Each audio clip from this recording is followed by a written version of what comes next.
Welcome, welcome everyone. This is our April Q&A for Parenting Now. I am thrilled to be here. I appreciate this time with you so much. And what I love about the Q&A is a couple of things. One, I love hearing from you. So that's just number one.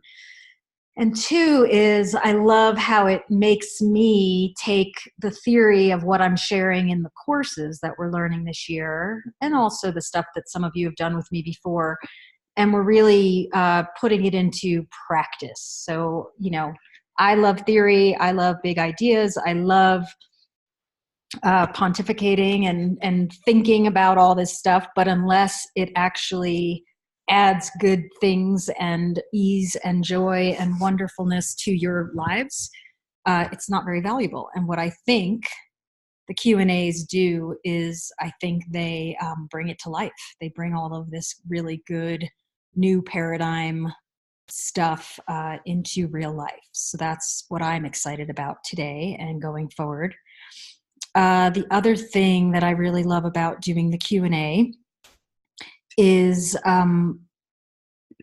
helping you guys get this process. So that's what we're going to be moving into a little bit more on today's Q&A, maybe a little more than other Q&As some of you have heard me do, the last one specifically, and then for other programs I've done.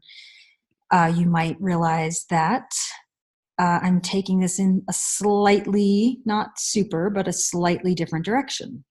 And I do have somebody who may be on the call with me at some point. She's in Europe and it's bedtime. So she sent a really valuable question. I'm going to leave it until the end in case she is able to hop on. I'll just keep checking to see if she's here. Because the way she wrote her question is a really good illustration of what I'm going to try to flesh out a little more during this call, and to have somebody on the line playing with it with me is pretty great. However, I don't see her here yet, so she may not make it. And if not, that's okay. I can kind of do it without her.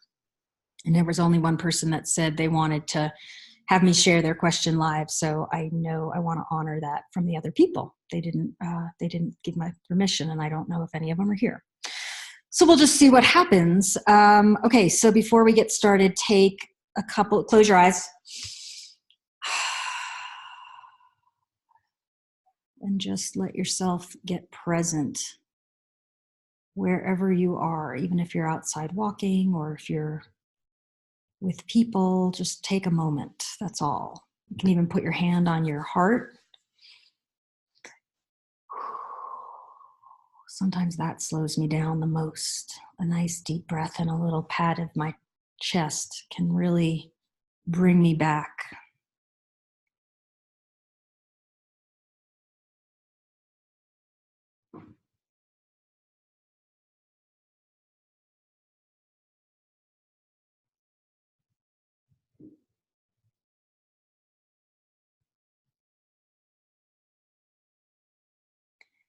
And the words that just came up for me were, welcome home. I think I've been on all morning, a couple phone calls and then getting ready for this.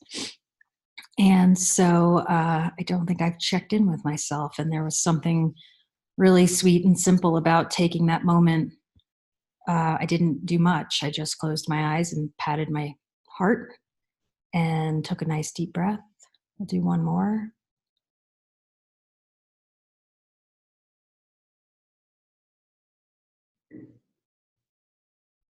And that felt like it brought me back to me.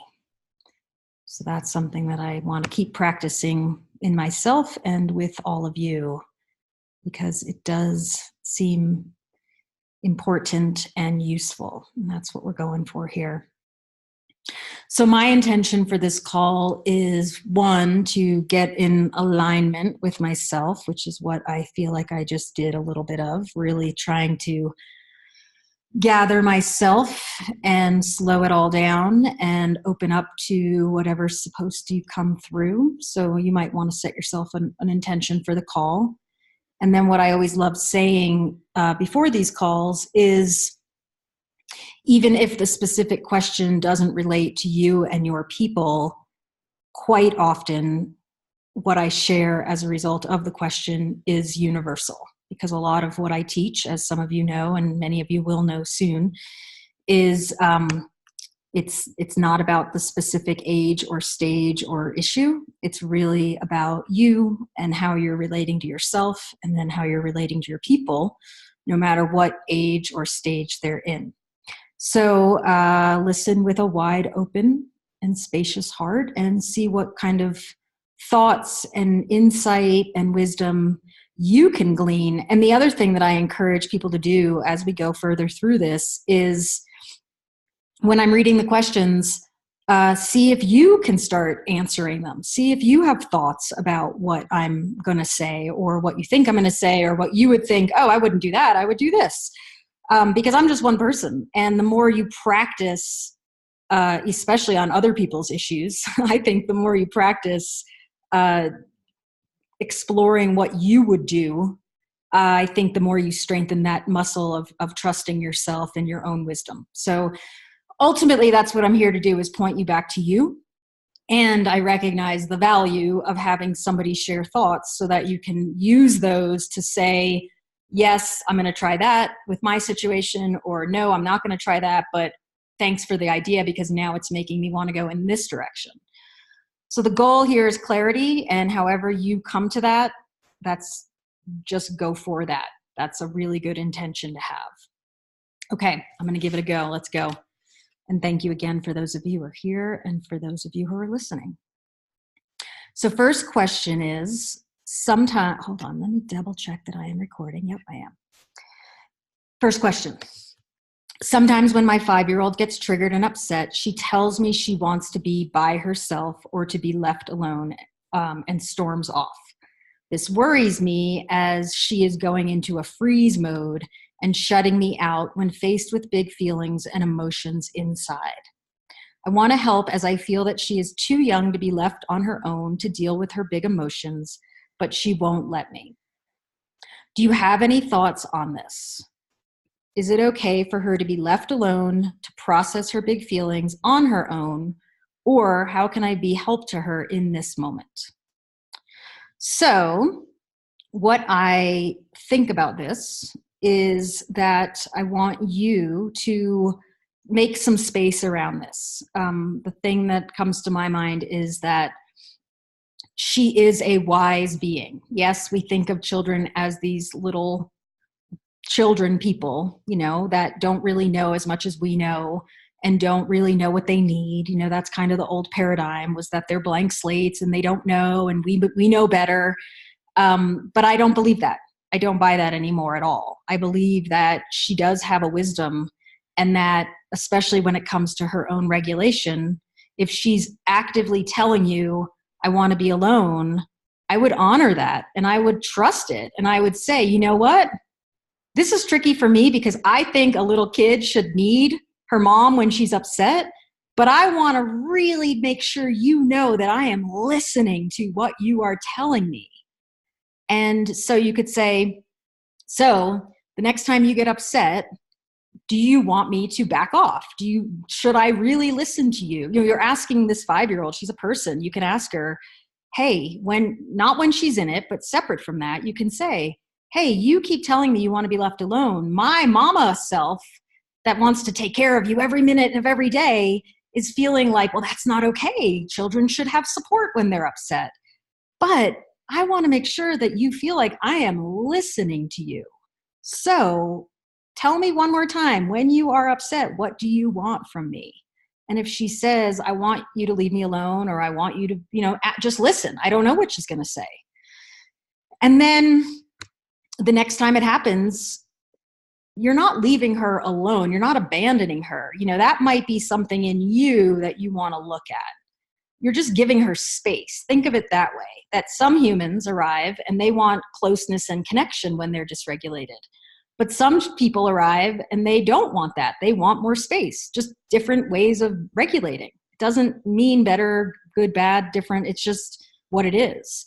So in those moments, if she has said, I really want you to back off, and she's saying it while she's dysregulated, you are going to say, okay, I hear you, and I'm going to go be in this room. I will give you space, but I am here if you need me. You can call for me at any moment. I'm here for you. And then while she's going through it, take care of yourself. Tend your sweet mama heart that is feeling anxious about the fact that this doesn't feel completely comfortable for you.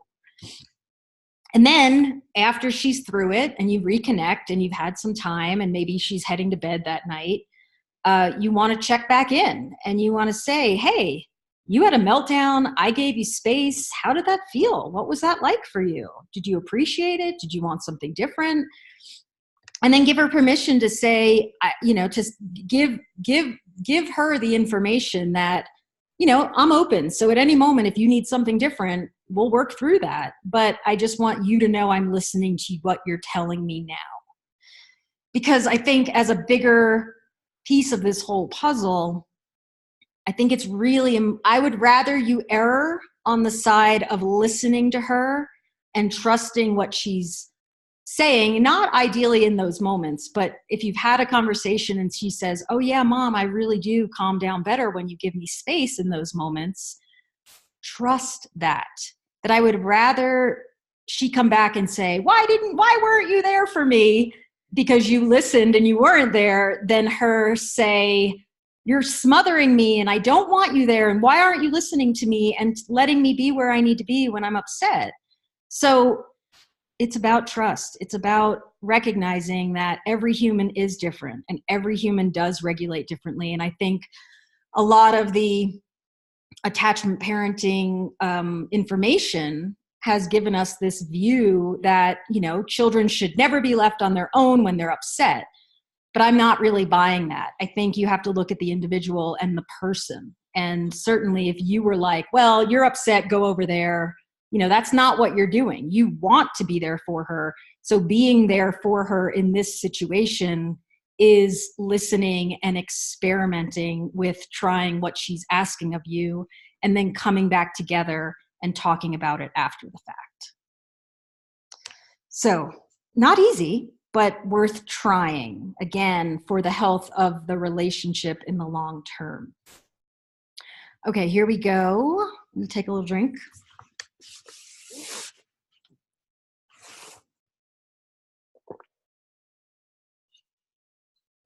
Keep yourselves nice and resourced during this. Okay, second one. I have two sons, 7 and 4. The 7-year-old is the one that I struggle with the most. My 7-year-old picks on the 4-year-old a lot. I was the youngest in my family and had 2 older brothers that picked on me a lot. It triggers me and I understand why it triggers me. I'm working on it, but in the past, I haven't been that great about my reactions. I believe my 7-year-old senses how protective I have been with the 4-year-old, and I feel it's really caused some issues with him, which causes him to pick on the 4-year-old even more.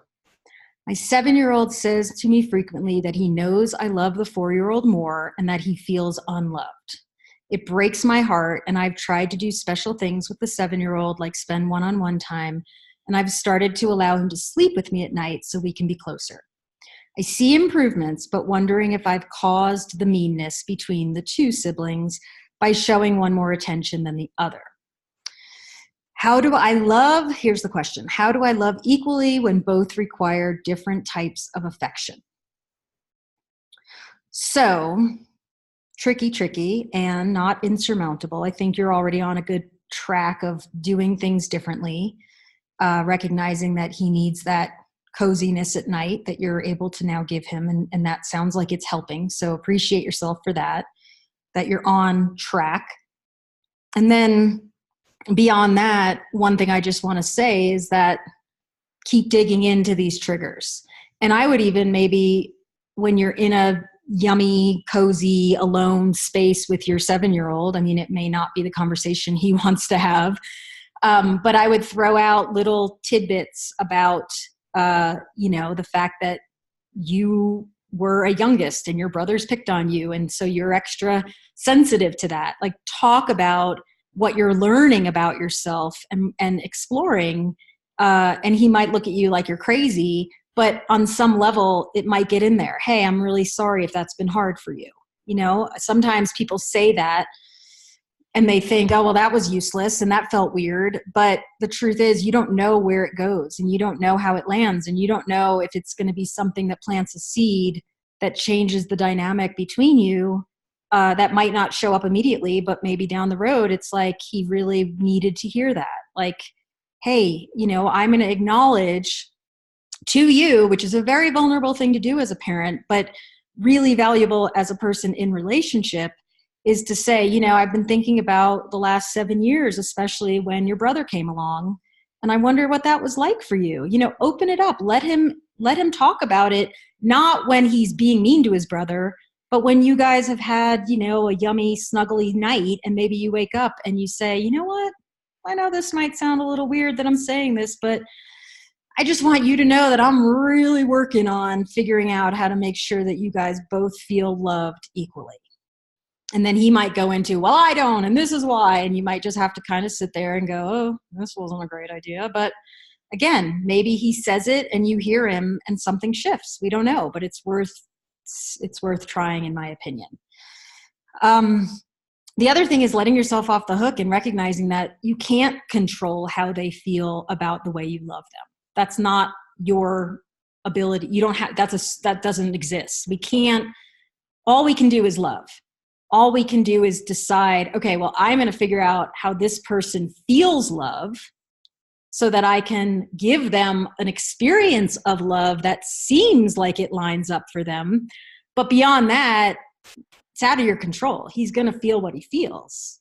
So I wouldn't get too hung up on whether you're giving them equal love. I don't think most parents do or can, mainly because you're not loving children, you're in relationships with humans, and some of them you've got this phenomenal groove and you like the same things. I'm doing a wave motion with my hand, like a frequency, and some humans arrive and it just feels like, oh man, we are grooving. It's like having bandmates that you just get in that groove and you're just like, yes, this feels amazing. We get each other. Everything's yummy. And you might have another person that comes along in your family and they receive love totally differently than you, and they interact totally differently than you. And the groove is not as smooth. It's just a different frequency. You don't have that same alignment or resonance.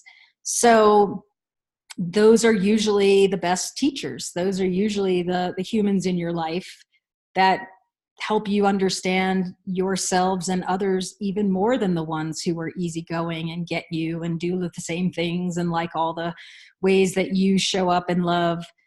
So not simple, but worth playing with. And so what I would say is get curious about how he feels loved. And I'll say more about this later in the call because there's a follow-up question and I separated it just so that we would have a little space. But I do subscribe. I don't love some of the backstory of it, but I do think the whole love languages book and philosophy that we all experience love very differently is worth looking into. And if you just do a search for parenting and love languages, you'll get plenty of information, especially on Pinterest. There's all sorts of charts and stuff. So it's possible that some of the way he wants to be loved lines up for you and is easy, and it's also the way you love to be loved. So that means it's easy to love that way. But it also might not. It might be that his way of feeling loved is very different than yours. So in those moments, you want to really think about that and really back up and say, all right, so if that's not my mode, what can I do that feels right for me to give more of that? If that's what really makes him feel like I'm loving him. But backing up even further from what I said before, which is, and then beyond that, you got to have faith in your love and go with it. And then the way he expresses himself and the things he says, that's how he's experiencing it. Just, I hear you, and that's what we got. So, empathy. Oh, sweetheart, not I hear you, just blah. But, oh, wow, you know what? I get it. You were wanting that and you feel good when that's happening. and I'm doing it this way. Let me think about that. So it's not about doing anything differently necessarily, but it's about acknowledging. And I would say, just one last time, keep clearing those triggers, because it's very possible, because he's the oldest and you are getting triggered by his behaviors, that he is feeling that. So there's nothing you need to do as far as beating yourself up for how it is. But I think just deciding, how am I going to go forward, is your ticket here. Okay. Let's see where we are. Okay. Next one is about a 12-year-old. There were two 12-year-old son questions. This was the first one I got. It says, I feel like my 12-year-old son doesn't want to share his thoughts, or he doesn't think what I'm asking is important, so communication is tough. I feel like it's triggering a feeling of being unheard or undervalued, probably. How can I align myself with feeling heard or valued? I think I value myself. There was sort of a question there. I think I value myself. So what I want to say to that, and she and I had an email exchange about this, so I'm just going to add to some of what I already shared, is that I think you have to recognize that 12 to 13 is a giant shift for both boys and girls, young males and young females as well. So put a frame around it. Like, okay, we are in the midst of a big change, that the person that this person has been with me might not be that person right now. It doesn't mean it's never going to be that way again, or that you're doing something wrong, or that you did something wrong. It's just what it is. It's a phase of life. And the word that I use, that I shared with this mom, and I'll share with all of you, that I've paid attention to, the word came out of my paying attention to a lot of my friends as their children shifted from tweens to teens. And the word that comes to mind is cocooning. So what I see is that some, not all, but a lot of young people at that phase of life, they go inward and they cocoon, and they need to practice having more space from their parents. And some of that is just evolutionary. They're preparing to be less connected to their parents so that they can go out in the world and connect with people their own age and survive. I mean, that sounds silly, but that's really some of where it comes from in terms of development. And so what I encourage parents to do at that time of life, because it can be jarring, is to give it space and then really focus a little more on taking care of yourself, noticing, what is this evoking in me? I don't, you might say, I don't like it. Okay, go deeper. Why don't I like it? Oh, okay, it's making me feel like I'm not cared for by this person. Okay, well, what's under that? Oh, I'm not loved. I'm not lovable. Okay, is that true? No, that's not true. And looking at that, I mean, not demanding that the person be different so that you don't have to feel that, but honoring and saying, okay, well, certainly makes sense at this age that a male child who has already been a little more on the quiet side and a little more on the introverted, reserved at home, not wanting to be involved all the time, that he might go further into that. And wow, this is bringing up some stuff. So I'm going to really pay attention to how I'm feeling. Instead of wanting him to be different in those moments, I'm going to go a little deeper into myself and say, all right, well, if I want him to pay attention to me, what am I really looking for? Oh, maybe I need to go for a walk and be with myself and just, maybe I need to vent. Maybe I need to journal. Maybe I need to paint. I know this mom paints really beautifully. So I'm gonna leave you with that. And then how can I align myself with feeling heard or valued? I think if that's the crux of it, if that's what you're really going for, I think I'm going to encourage you to, make a practice out of like stopping yourself for a few minutes every day. And, whether it's setting a timer or putting it on the calendar and just saying, okay, I'm going to sit here for 2, 5, 15 minutes and I'm going to really listen to myself. Like, what do I want to hear from me? What am I not hearing from me? Oh, I'm sad that my son is getting older. Oh, I hear you. Ooh, that's a lot. I have empathy for that. Like, this is the conversation you can have with yourself. And, it's so back to this process, or not back to it, but bringing in this process that I am wanting you guys to get. So it's 4 elements: notice, clarify, experiment, and then practice. So in this situation, what are you noticing? Okay, I'm noticing that it feels like he doesn't want to share his thoughts, that it feels like I'm not important, or what I'm asking is not important to him, that our communication is tough. Okay, that's what you're noticing. Okay, what do I need to clarify? Okay, I need to clarify that I don't want to be bombarding him with questions if he doesn't want them. If I feel like what I'm doing isn't necessarily getting what I want from the circumstances, then how do I use the don't want of, I ask him questions, he doesn't want to talk, it feels bad. So how can I clarify where I'm going? Oh, I want to find a way at this phase of this person's life and this phase of my life to communicate in a way that works for both of us. That might be something that you're going for.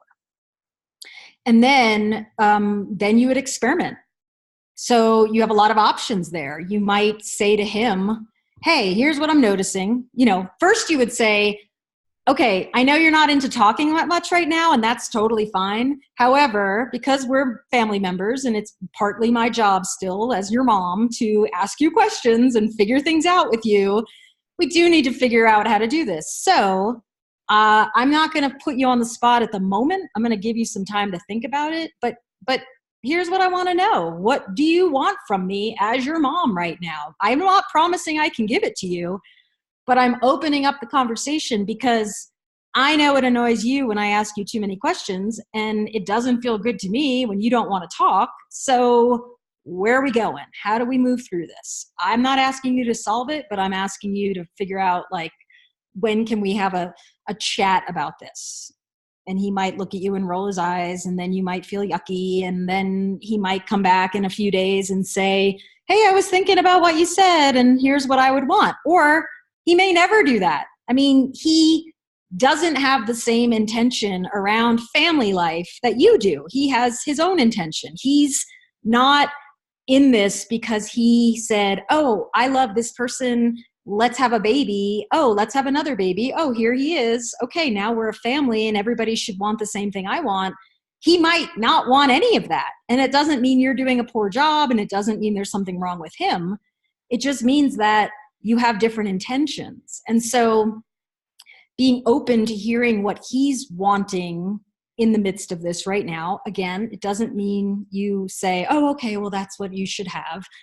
But it does mean you listen and go, yeah, that makes sense. You do want to just kind of do your own thing and not having a mom telling you what to do or asking you questions. Like, being heard, even if you can't give him that, is valuable. So I know you're on the call. You may or may not want to raise your hand and come on and chat with me. If you do, raise your hand. If you don't, that's okay. I totally understand. While I'm waiting to see if you do, I'm going to there was a follow-up question to this. And I think I might have even answered some of it. But I will follow it up and then we'll go from there. So she said, also, when a teenager acts this way, it doesn't have anything to do with discipline or how we raised him or how we helped him grow. Sometimes I feel it is my fault he is not more outgoing or communicative, just because when he was younger, I wasn't stronger with discipline. I was more soft and sweet. My husband is the tough one. And when he demands something from my son, my son does it automatically. When I ask him something, he doesn't do it. So a few things on that. I would definitely encourage you to do a love ladder around that. And I would start with the belief that somehow the way I raised him is making him not want to communicate. Whatever the belief, the yucky, not feeling good belief is, because that's what's here. You're asking me, hey, did I mess this up? Which I can't answer that. You can't answer that. It just is. It is the way it is. And I think speculating on what you could have done before, as much as I think it's what our brains do, I don't think that serves you in any way. I don't think that's not something you want to hold on to at all. Because the truth is, it's more than likely not. You have 2 children. This isn't the case with your daughter. So I would say from that evidence alone, like, let yourself off the hook, let him off the hook. And then for the long-term health of your relationship with this person, I would say holding on to any sort of guilt, like, oh, I made him this way. And this is like, I'm saying that in a little bit of a facetious way, but my intention is to show that no, it doesn't feel, that's not what you need, and it's not what he needs. So grieve if you feel like, oh, I wish I had been this way, or I wish I had been that way, and you want to like grieve it and let it go, because I don't think it's serving you.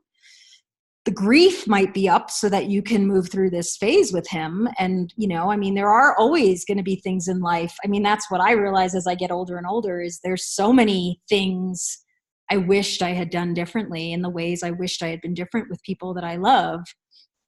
And yet holding on to that, or getting in an eddy, you know, in a river, getting in an eddy and swirling and swirling and swirling with no relief, doesn't serve you, and it definitely doesn't serve him. He doesn't want, I promise you, no kid wants a parent who's guilting themselves about what they did wrong. I mean, I just don't think that serves anybody. It just doesn't. It's not good energy.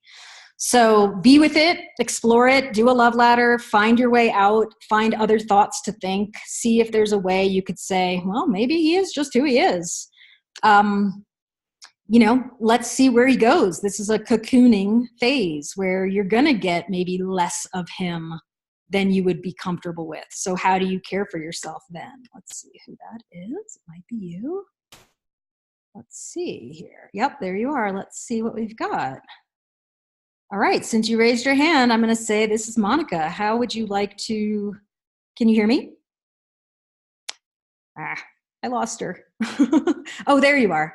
Hang on. Now I know what I'm doing wrong. Yes. Yep, we got it. Hi. Hi, how are you? I'm good. Tell me your thoughts. I just, well, first, thank you. You're very welcome. Yes, I noticed that he's also waiting for the time he's ready to listen.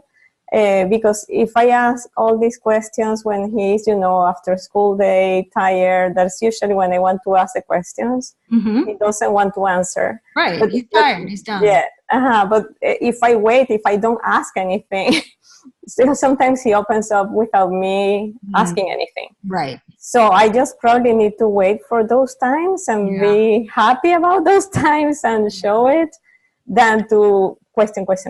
So that I think I'll use that strategy unless I need to really know something important. Brilliant. At that time, I will ask him, I will make an answer.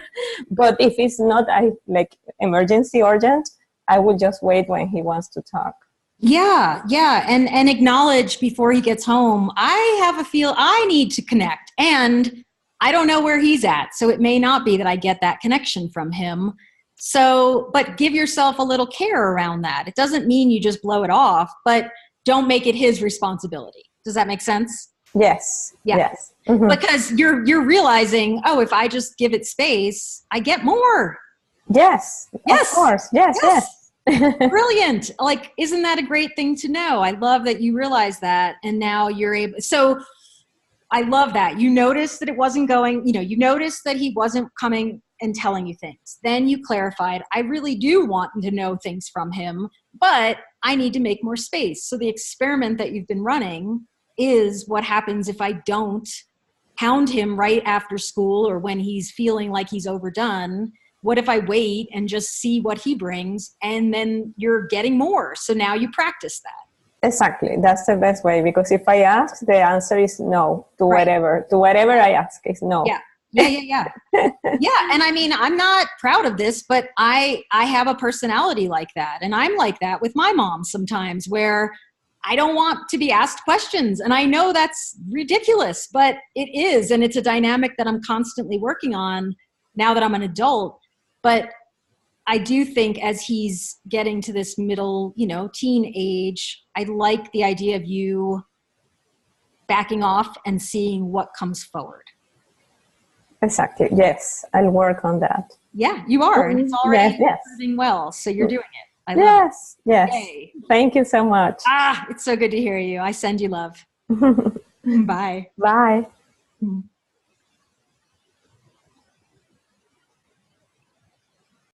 Okay, onward.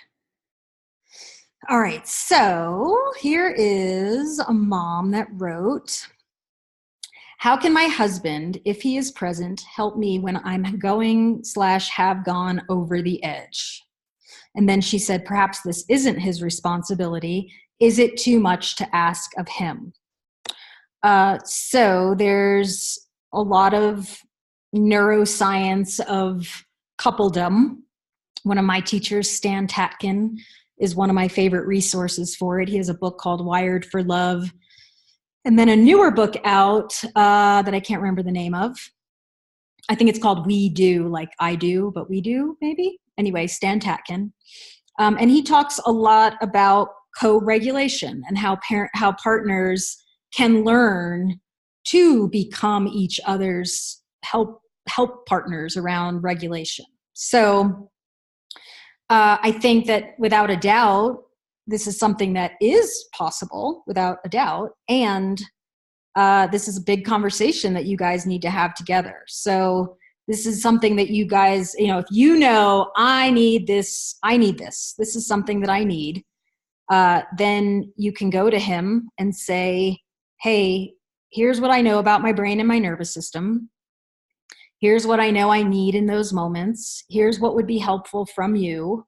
Are you up for practicing this with me? So one is, you notice that when you're going over the edge, it would be helpful from your perspective to have somebody helping you with that, specifically your partner, which makes a lot of sense because he's the other adult and he can learn this if he chooses to. Clarify, okay, what do I need? So then you ask yourself, okay, well, what do I want to explore? What would be helpful? Oh, I need him to know about where I am in my brain. I need him to see the list of all the things that are helpful for me. And maybe I ask him to, remind me when I'm not in a lower brain state of my self-care. Or I say, okay, when I'm in the yellow, I need you to just make eye contact and give me a hug. When I'm in the red, I need you to let's try you taking the kids outside and me just taking a break. Like, again, this is going to have to be figured out. And then you run the experiment and then you guys come back together and you talk about it. So the things I wrote were, he can certainly help you with co-regulation. That's for sure something that partners can do for each other. This needs to be agreed upon and strategized outside of those moments of you going over the edge. So you have to really say, hey, let's carve some time to talk about this. And then ask him, what do you need when you're going over the edge? He might say, oh, I need everybody to go away. I need space. You might need connection. He might need space. So you'll talk about that. Then you're going to create a plan, talk about the brain states, let him know what you need based on what you've explored through this course when you are in those different states. So he knows that when I'm red, no words, that's not helpful.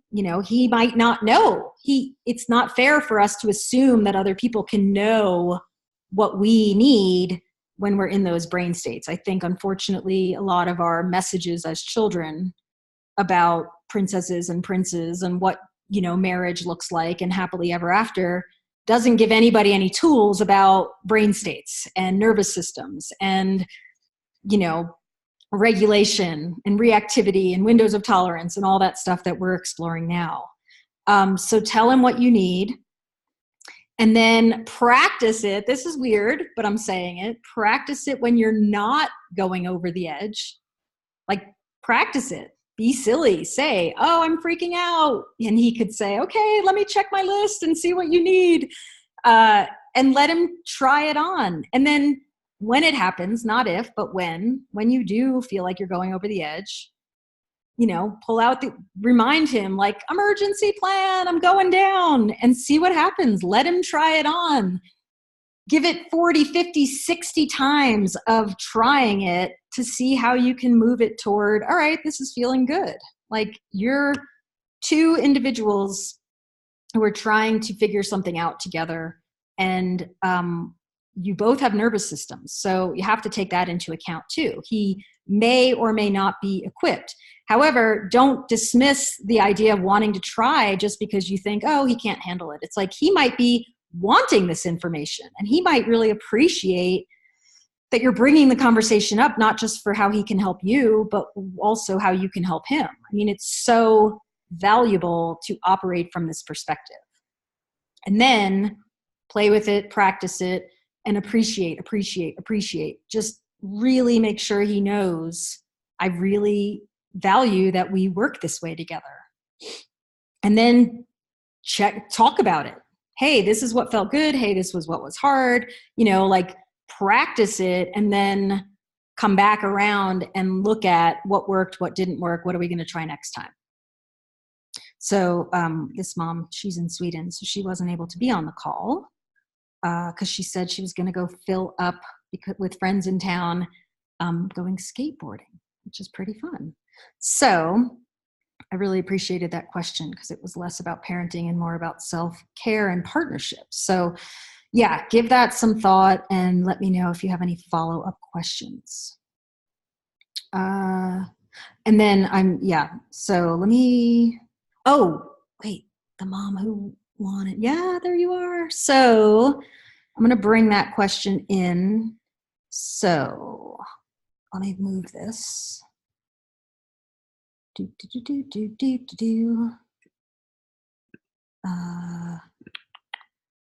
So the mom that wrote me and said she would be willing to be on the call, I'm going to read your question.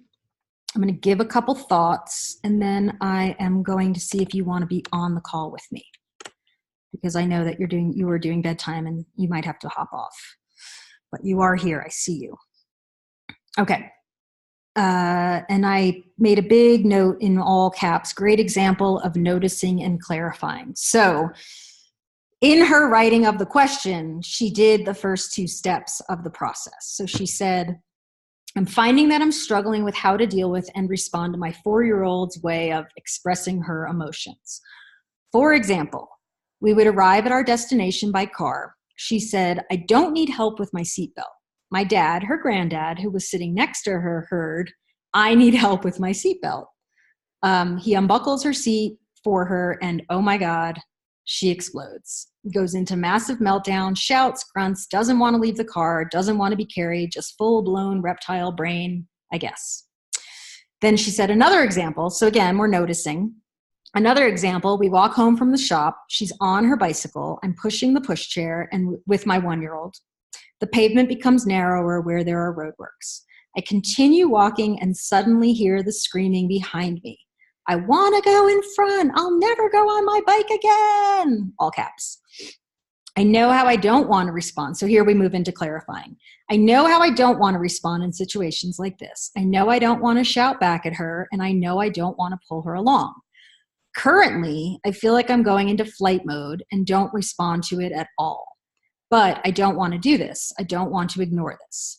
Not for her sake. I don't want her to feel, not for her sake. I don't want her to feel like I don't care about her emotions. And if I'm really honest, I also feel like I'm losing face to people around me. Example, my parents, when I seem to let it go.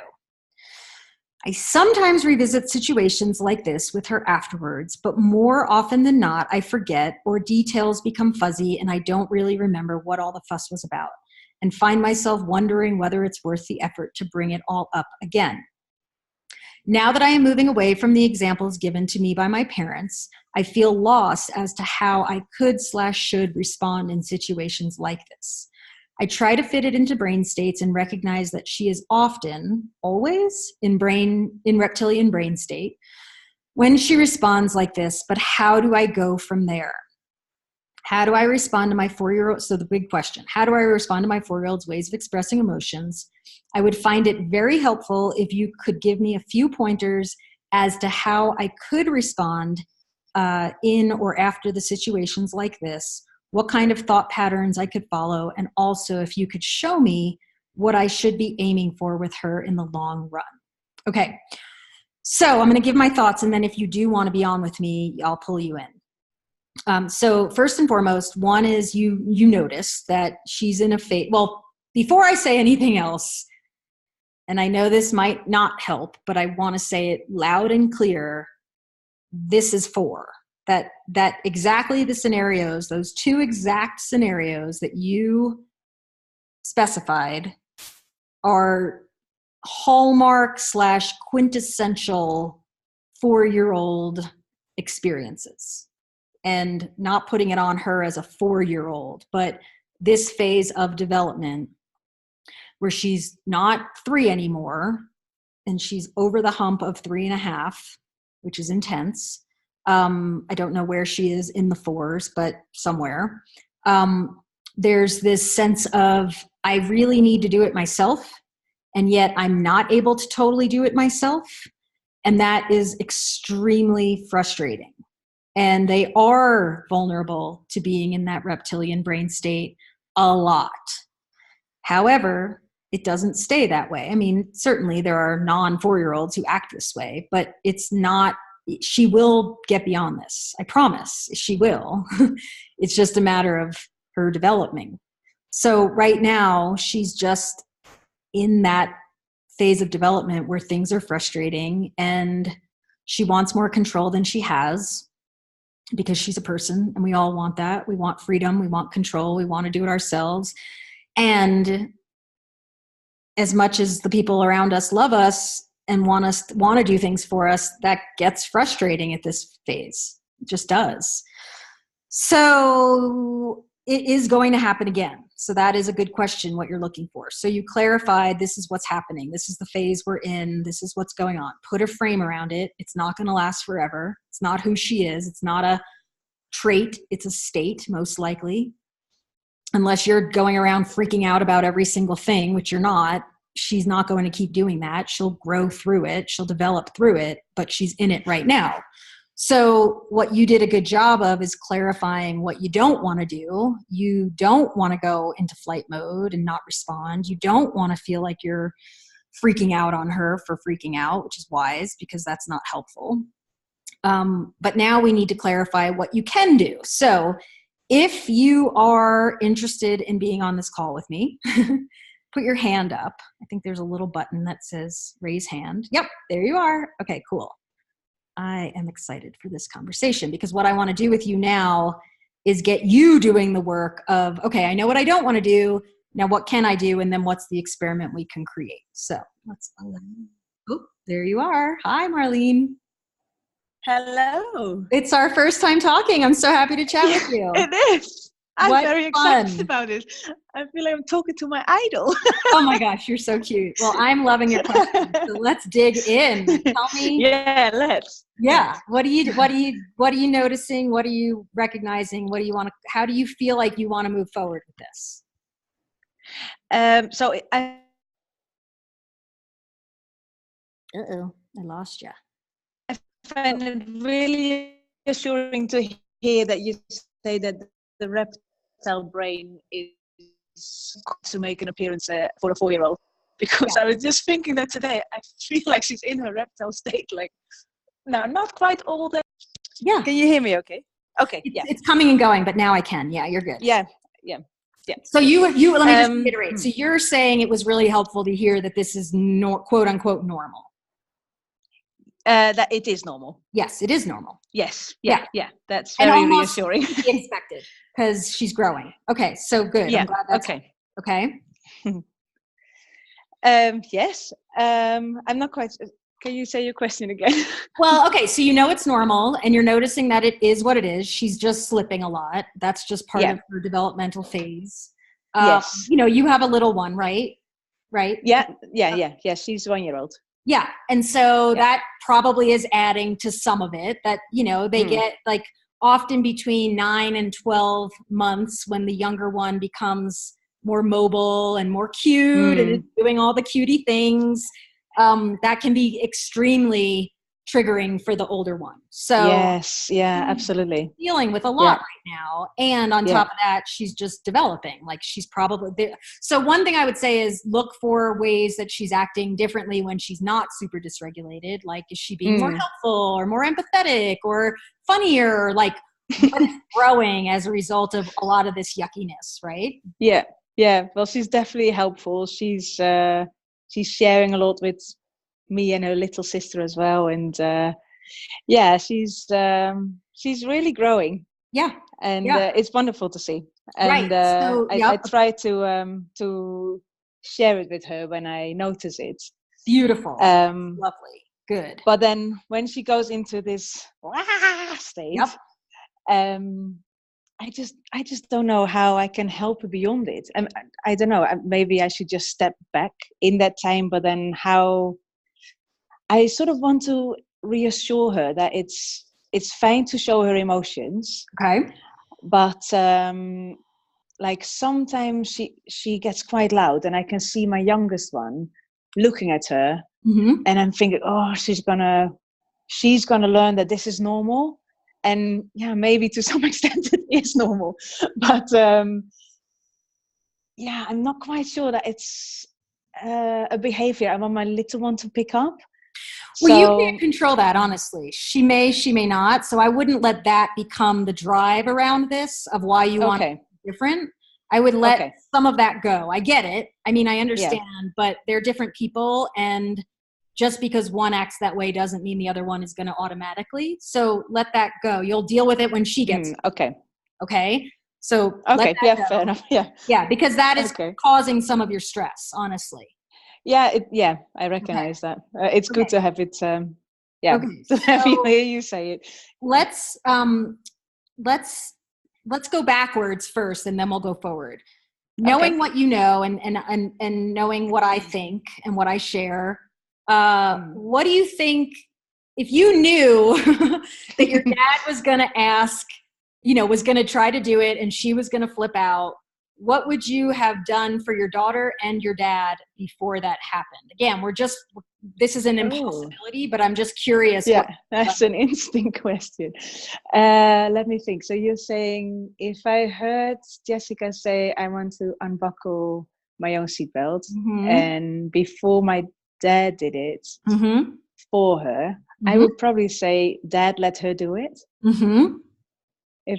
Does that answer your question? Yeah. And maybe I would even encourage you right now to back it up and say, hey, Dad and Mom, we're going through an interesting stage. I'm learning a lot about her and development in the brain. I need you to trust me, and I'm gonna, she's in this phase where if I help her, she's angry. If I don't help her, she's angry. Like, it's not about what we're doing. It's about her development. Like, you might have to educate your family a little differently about it so that you're not as anxious about when this happens in front of them. That's a very good point. So my family, they don't live near. They live in the Netherlands, a different country. So I don't see them often, but I saw them last week, and I introduced them to Parenting Now. And that was quite interesting. I bet. Oh, I bet. Yeah. So the educating has started. Yeah.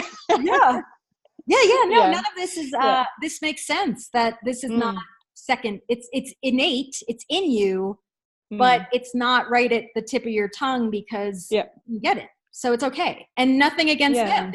They did a beautiful job. Look at you. Amazing. And you're choosing different ways of doing it. So back to you and your daughter, I would say what you want to do to clarify is to recognize, okay, she's going to be in her lower brain state more than I might like right now. Yeah. So what can I do with her when she's not in those brain states, when we're connected, when she's calm, when we have some fun time? How do I pick one thing? Pick her freaking outness, maybe, and play with it. Play it out with the animals and the characters and the stuffed animals. Like, do it with her and say, I'm a little animal and I'm upset because I want to do what I want to do. And then say, I'm the mom and I'm going to take a nice deep breath. And now we're going to scream into our hands. Ah! And you just play with it. Show her other ways that she can express it that aren't quite as jarring. And it might not happen for another 20, 30, 50 times. But the more that you guide her, and the more that if you freak out because she does something that triggers you, and you catch it, or you do it and freak out and then come back and go, well, that certainly wasn't how I wanted to handle that.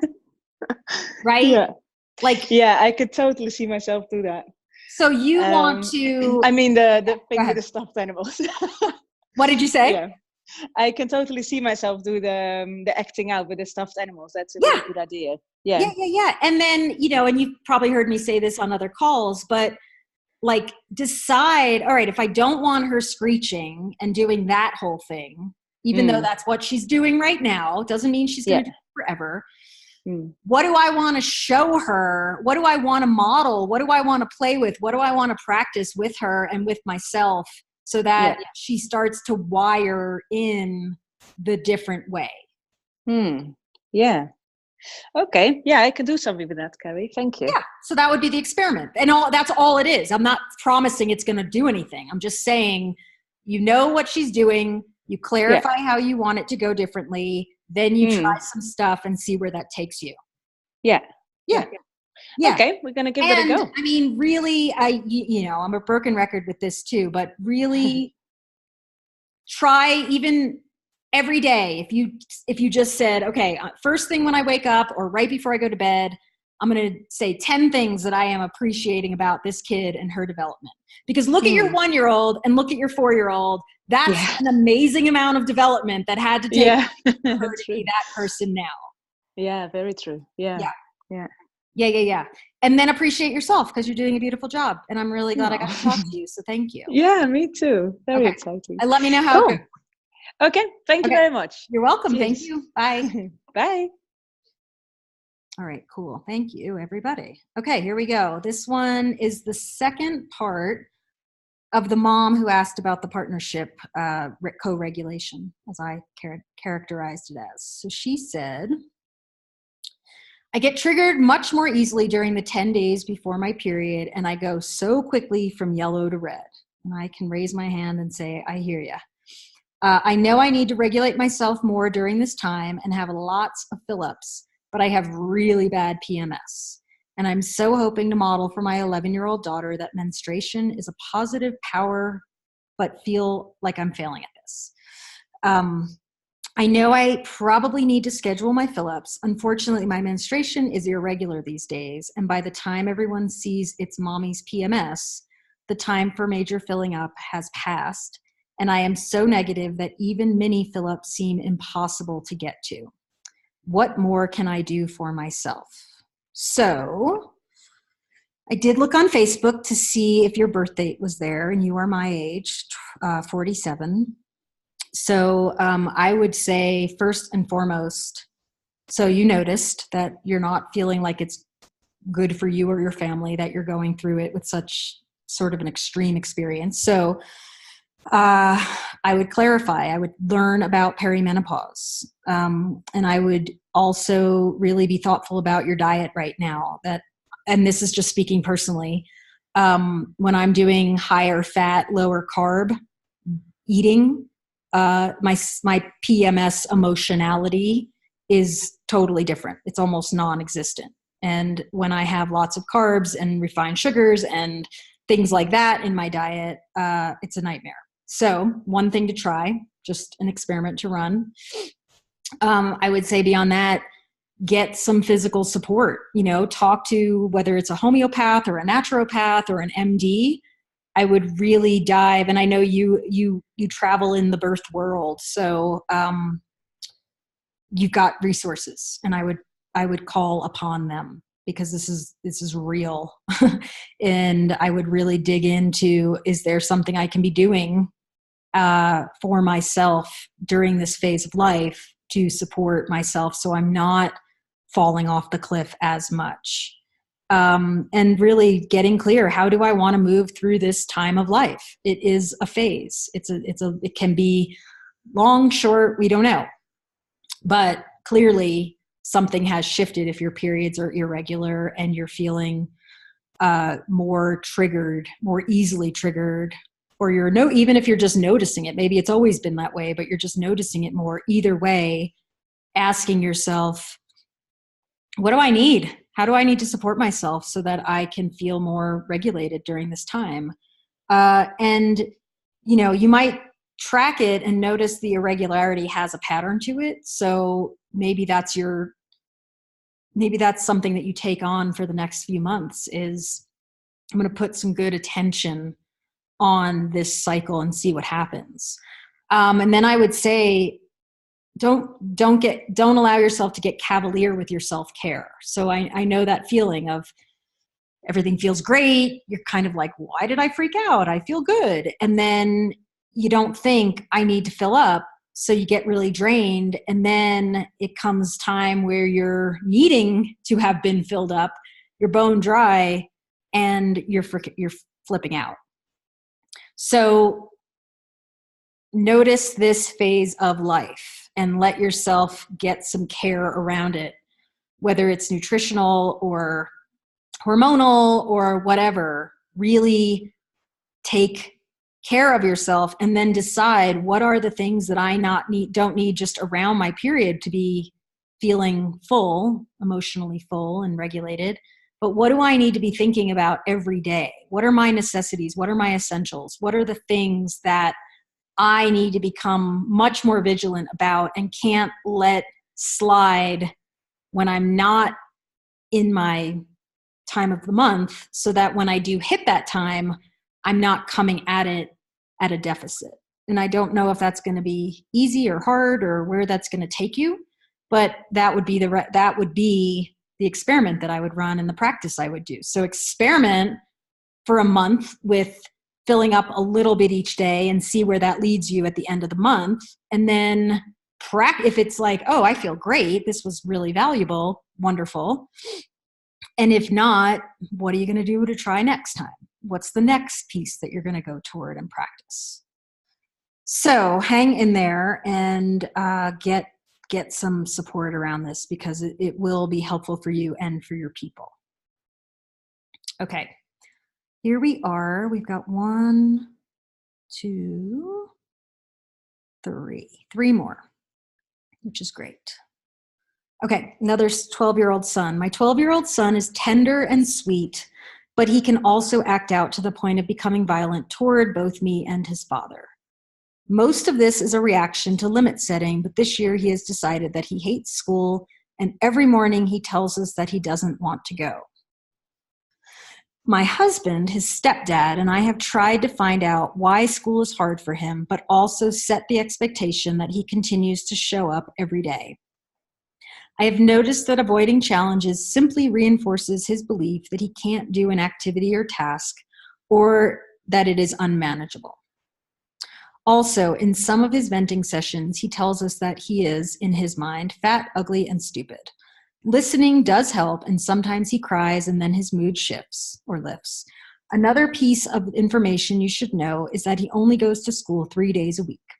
It's an alternative school that is not super academic. So my question is this: how do I support my son and help him build resilience while still tending to his emotions? Also, do you have any suggestions for dealing with the acting out?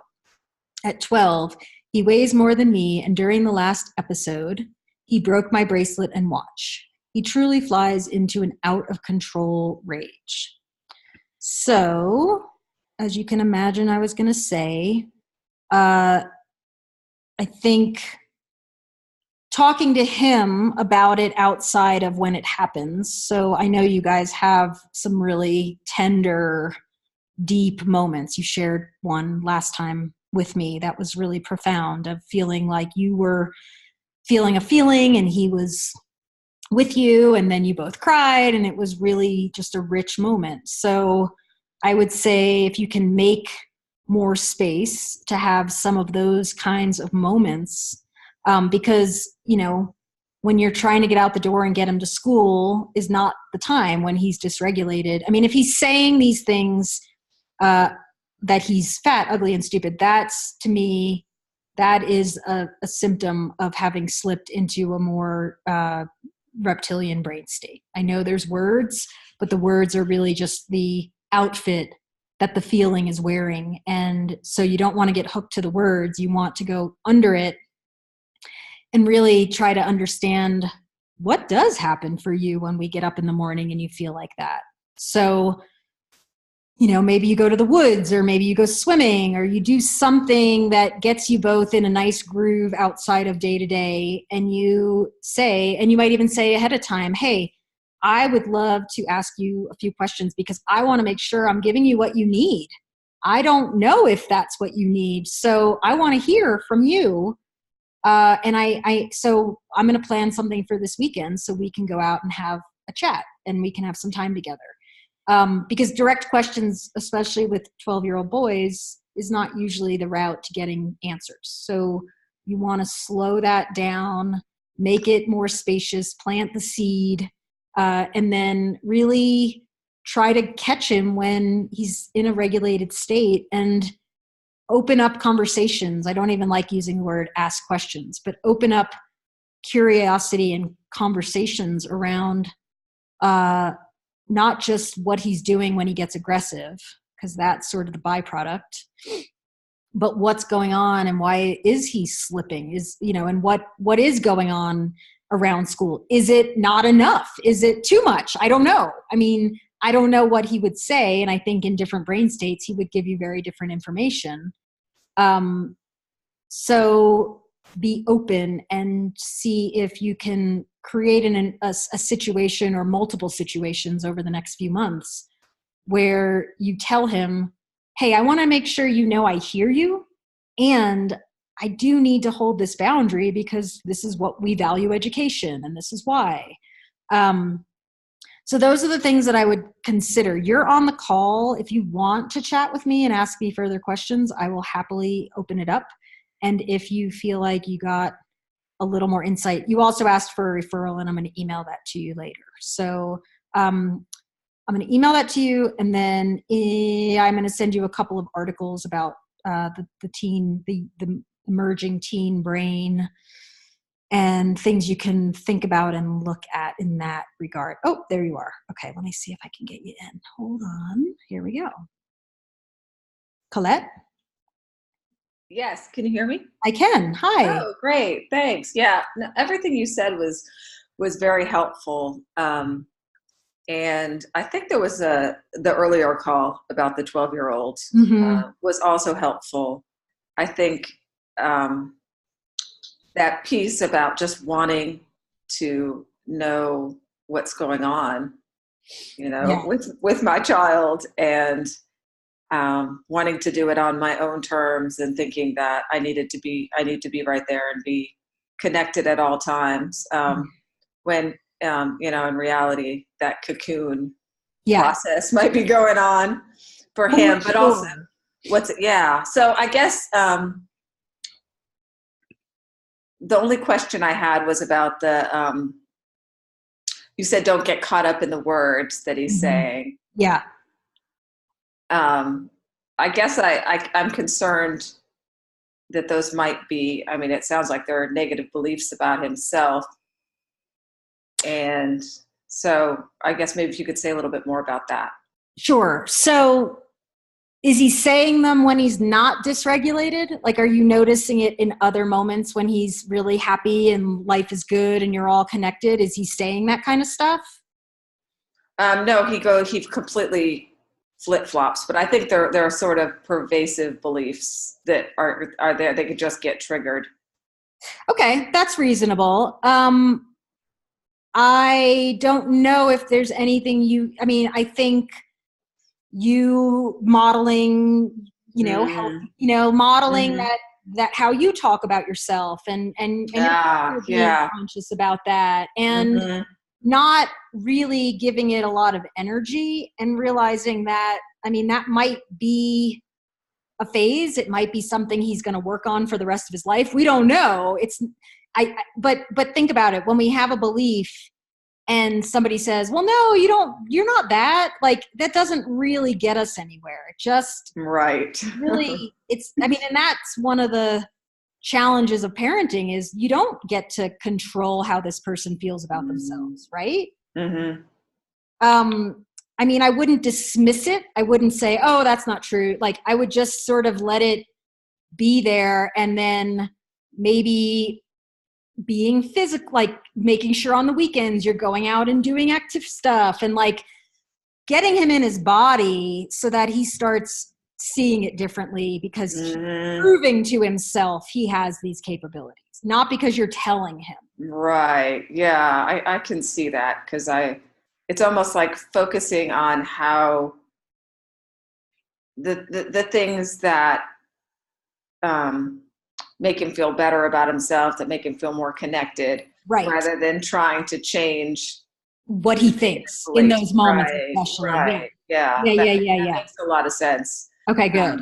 Yeah. So no, that's very helpful. I feel like since we've been taking the course, my husband and I, we've already, like, we have these great conversations with him, but we just also have all the other tough stuff. Yeah, of course. That's just what it is. I mean, right. You could know all of this and it's still going to be a mess sometimes. Yeah. And it's cool when you can come back around and go, wait, okay, what are we really doing? What are we really doing? That's what this is. It's not preventing the train wreck sometimes, but it's knowing how to come back to yourself first, get grounded, and then what do I do with that person going forward? Yeah. And I think at this age, it's like helping them deal with the train wreck themselves, like work through it too. Yeah, totally. But also doing that super spaciously, and also recognizing that sometimes it's going to be you that can help him with that. And sometimes it will be some outside support, just because of the phase of life and the need to individuate that's happening. Right. So it's tricky, because you're like, but my baby, I mean, I knew you when he was a baby. Like, this is it's like, he's 12. It's different. I know. It's hard. So like I said to the other mom, like a little more patting your chest and caring for yourself, getting grounded, and then spaciously operating, because there's that feeling when you hear those words, or when he goes into a big aggressive rage of like, we got to figure this out right now. Yes. But really, that's never the time. And it might be a few days or even weeks of being strategic about, how do I want to do this? Now, you may remember Amy, John's sister. Oh, yeah. Yeah. So I remember when her girls, who are now 23 and 25, oh my gosh, they were 12 to 18, she would sit in the living room, and she had this, and she was a bit of a Luddite, so she had this little knitting loom that she worked with, and she would just sit there, and in the evening after dinner, she would just sit, and the girls would kind of come and go, and they would do their homework, and then if she waited long enough, she got these incredibly rich conversations, but she never got them if she asked questions or seemed anxious to get the answer. Yeah. Yeah, I know. I've noticed that. And then I've also noticed my own impatience. Yeah. So yeah, I've seen it kind of both ways, because just laying down with him at night. Yep. Like, he likes us to still lay down with him before he goes to sleep. Beautiful. And that's often where the best conversations take place. And you have to be resourced for that. So you can't be off of a busy day and then think, okay, I'm going to lay here and hope that he tells me, because it's all energy. He knows if you're not really there. So check in and know, okay, well, some days I'm going to have it and some days I'm just not. So like, if I want more of that, what do I need to be doing for me so that I can create the space for that? And then I have to be okay with it may not happen. It may happen. I don't know. Yeah. And I've actually been talking to him about resourcing myself. Good. I usually sort of narrate a little like this. I wonder what I need right now. Perfect. That would be my other suggestion, is less about, here's what you need to be healthy, knowing him, and, your partner as well, as a man, being the one showing him, okay, well, this is what I do. Because I think as women, we probably do a lot more of the verbal narrating than men might do, and he might need to hear more of that. Right. Yeah. Right. Yeah. Great. Well, thank you so much. You're so welcome. I'm really glad you're with me. Yeah, good to Okay. connect with you. You All too. right. Bye. Bye. Okay, here we go, everybody. Moving it on. This one says, I'm struggling with how to respond to my 7-year-old son. He is very strong-willed and quite precocious, yet very introverted. His intensity is quite draining for me. He is very particular in who he likes to spend time with and does best one-on-one, which is very similar to me. His younger brother has truly helped him practice his social skills, which has been a blessing. He is now in 1st grade, and I worry that he is not sticking up for himself at school. I would never be able to recognize him at school. At home, he is very rough with his little brother, yet also can be very sweet and kind and very loud. He listens to all the rules at school and is very quiet and serious. He is not like that at home. He is very quiet. He is never quiet and doesn't listen very well. His teacher talks about how he thrives in the boundaries at school, of which I am not very good at doing at home. Seemingly, I am always tired with a 3.5-year-old son who just 2 weeks ago moved out of my bed, and a 2-year-old daughter. 2-month-old daughter.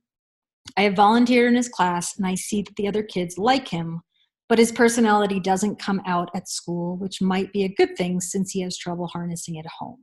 Question is, he talks about kids saying mean things to him, and he tells me that he tells them that he doesn't like that, but it continues. It's not constant, but it's heartbreaking to hear. I don't know how to support him without trying to solve his problems and without my mama bear self coming out and wanting to protect him from this.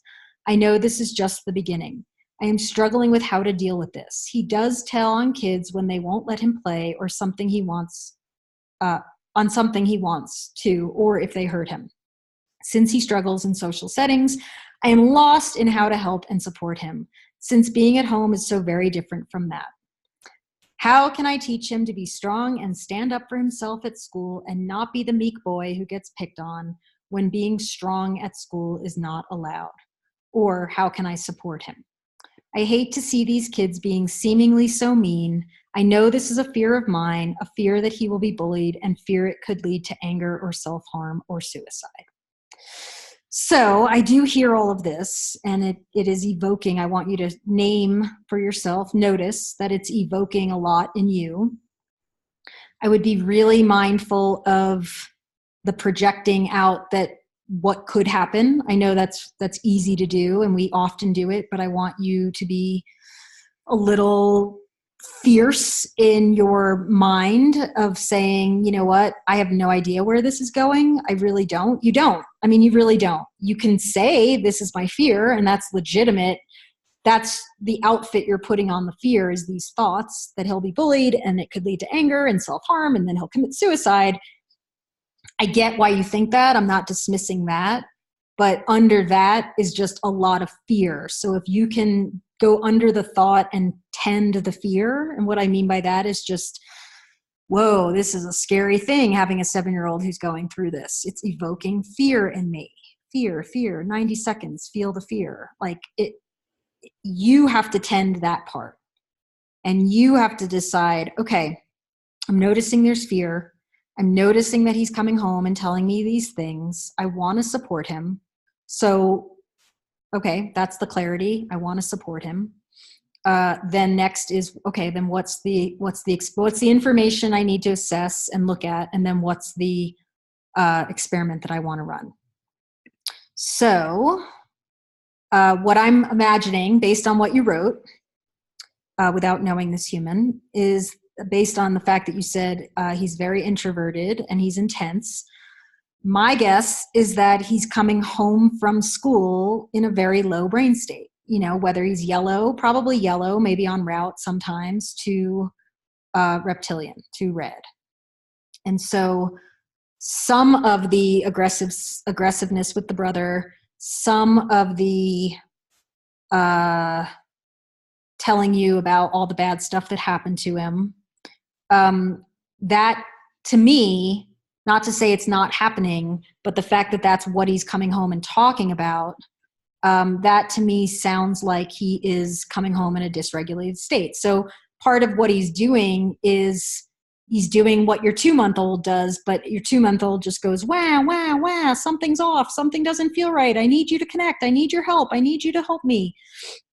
He's using words, so it's getting your attention in a different way, but ultimately it's the way he's figuring out how to get your full attention. And maybe not only is he doing it because he's coming home dysregulated, and that's the part of his brain that he has access to, all the stuff that happened that wasn't good and all the stuff that he's got to get out of his body so he can feel good again, is hurting his brother or getting aggressive. So that's where I would start, is get curious and really start looking at where is he in his brain when he's getting home. And then maybe he does need to just tell you about all the yucky stuff that happened. I see that a lot with kids, is they'll dump it out and the parent gets all anxious and thinks they need to do something about it. And then once it's out, the kid's back online and the parent's a mess worrying, and the kid doesn't even remember what it was because they're on to the next and they're in a different brain state. So he's probably holding it together at school, and when he comes home, he's just kind of yucky. And then I want to say, if you have a 3.5-year-old and a 2-month-old, I'm not saying this is absolute, but what I'd be aware of and start to just notice is that if he feels like, I don't want her giving them attention, which is legitimate. He doesn't realize what a 2-month-old needs. He's just a kid who thinks, well, she was mine first, so she needs to pay attention to me. And if he gets a bigger, even if it's a energetic nervousness, if he gets more energy from you, positive or negative, quote unquote, from you after school by telling you all the things that went wrong, he might figure, oh, when I need mom, I get the most of her when I talk about the things that are yucky that are happening.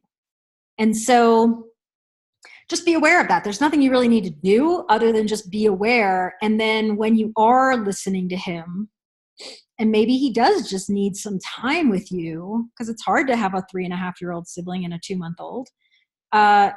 It might be that getting that from you starts to build his confidence and his sense of safety. And maybe he doesn't need to do that for very long if he really senses that you're hearing him. In those moments, you really have to tend your fears, because there's nothing you can do or say in the moment of him after school telling you about what happened that's going to be useful to him, especially if he's telling you from a lower brain state, which he probably is. So in those moments, it's far less about what you do for him and much more about what you do for yourself. And you might even say, for a couple of weeks, I'm going to experiment with 2 things. I'm going to experiment with, one, slowing myself down and saying, okay, he's coming home from school. I have no idea how his day went. I don't know where he's going to be in his brain. So I'm just going to get present, and I'm going to give X amount of time, and I'm going to listen, and I'm going to have a snack on the table, and we're going to do some coloring, and I'm just going to be there with him. Whatever you need to do to create an environment where if he gets home, no matter what state he's in, you've created a little more resource for you to be present with it.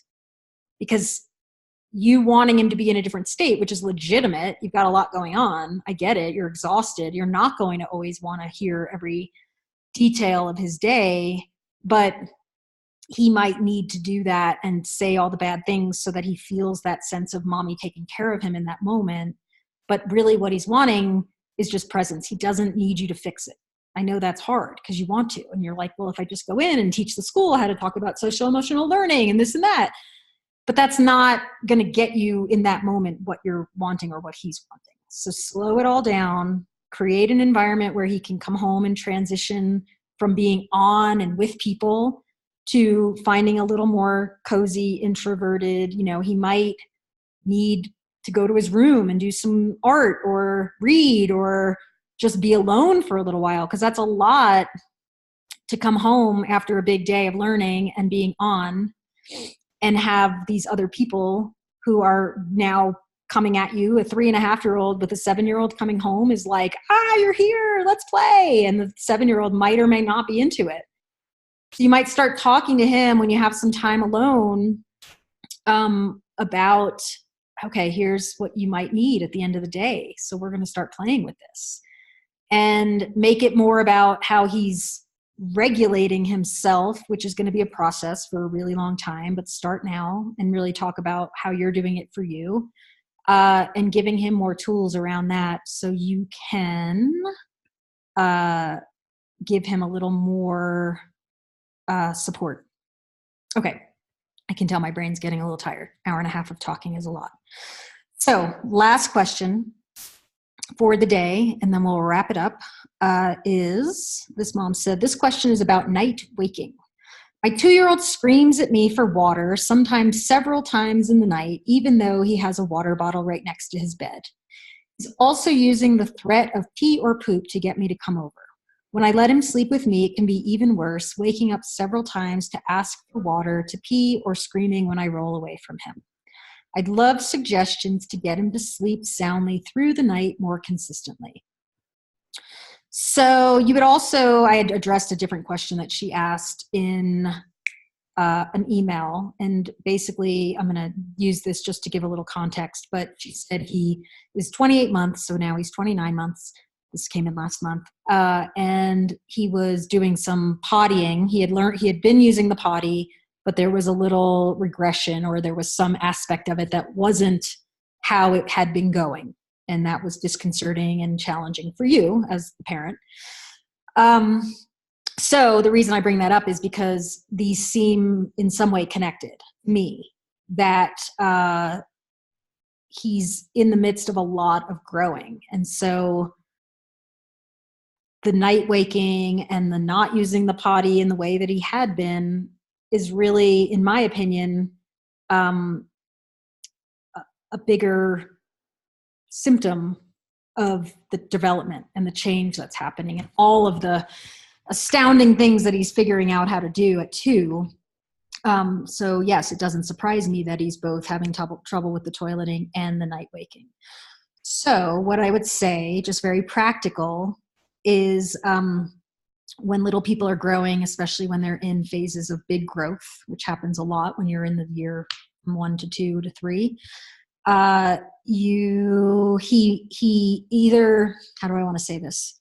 The emotional gunk that has to get moved through in order for the next level of development to come online, it has to come out somehow. And it usually comes out physically through exercise or emotionally through meltdowns. And sometimes that can look like night waking. So one thing that I would say is just really be thoughtful about the amount of exercise that he's getting, not just during the day, but sometimes with toddler people, I like people to think of the day as sort of 2 sections. There's the waking up in the morning till the nap. And then when they wake up from the nap, you kind of start it over. So you want to get exercise in the morning, and then you get some exercise in the evening or afternoon, so that they're kind of dumping out some of that emotional buildup that's pretty inevitable when they're developing so much. You also don't want to shy away from the meltdowns during the day, because when they don't have the meltdowns during the day, and you don't want to necessarily evoke it, but if you're having a day where they're pushing and they're whining and they're getting annoyed by things and making life really tricky for you, you want to hold some boundaries and see if you can help them get that emotional discharge out of them. Because that crispy crankiness sometimes requires some help getting it through. Then next is recognizing that nighttime, right before bed, to me, what you wrote, one of the things that it says is that because you're his regulator, because he's sourcing energy off of you for all this growth that is happening, that's part of the deal in the early years. It's possible that what might have been enough before in terms of your emotional presence is draining so quickly that at night he's looking for a little fill up, looking for more energy from you. You know, his brain's going crazy with new things, and he's building all sorts of ideas and skills. And so when he wakes up in the middle of the night, part of his little alarm system goes off and says, where are they? Where is she? What is going on? Why I need my people? So he's coming to you, and he's actively trying to get your full attention so he can source. He's getting that energy from you. So make sure that you're taking a little extra care of yourself before bedtime, because that's the last fill up of the day. You want to give him a nice blast of your energy. And that might help with the night waking. It might not. And then I know this might sound corny, but visualize everybody sleeping better. There's a little, I'll say it a lot this year. What you appreciate. So if you're appreciating he's not sleeping well, that's going to appreciate. If you can say, all right, this is a phase, and I'm appreciating that we're going to sleep well someday, and we're going to get back on track. And wow, that's going to be fun. What will that feel like when he's a teenager and I'm waking him up? Like, give yourself a little time to imagine where you're heading, which again is a way of getting yourself out of the eddy. Because right now the eddy is not sleeping enough. The flow back in the river is, okay, well, this is what it is right now. It's not going to stay this way forever, because nothing stays the same in parenting or life. So let's take a little vacation and imagine, just gently letting it all look like everybody sleeps well. And the truth is, that's just going to change your energy. May not change anything physically right away, but it might shift you enough to not feel so done to by what's happening, which is easy to do when you're exhausted. Okay. And then last thing I would say to that is just, like everything, you might have to just ride it out at this point. But try these things, because it doesn't mean you do nothing. It just means you don't get hung up on, how do I get this kid to sleep better? You put more of the attention on, how do I help this guy discharge a lot of the energy that's getting pent up as a result of his growth and development right now? Okay, and then one of you said, that's an interesting thought. Welcome the tantrums. Like an apple a day keeps the doctor away. A tantrum a day keeps the night wakings away. Maybe. But for a growing human between, honestly, 2 and 4.5 to 5, a good meltdown a day, especially for an introvert who's a big learner and a thoughtful, physical, wanting to do life in a big way person, which is most young people.